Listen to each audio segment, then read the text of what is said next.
আমার ভাই একটি গানের অনুরোধ করছে, ওই গানটা এখন গাওয়া যায় না আসলে, তরিকার গান তো, তরিকার গান 12টার পরের থেকে বিচ্ছেদের লাইনে যায়। তো আমার ভাই আসলে আশেপাশে আছে কিনা জানি না, উনি উঠে চলে গেছেন।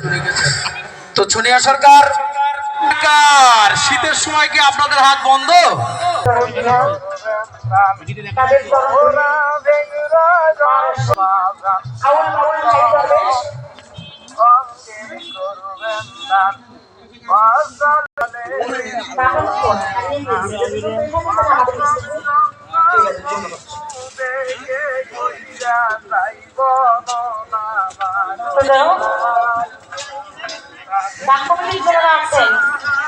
আপনাদের যে বিনোদনের আয়োজন করেছেন আজকে দরবারে, তার মাঝে ছোট করে দক্ষিণ প্রণাম রেখে গানটা হাত দিয়ে আমি দীক্ষা নিয়েছি।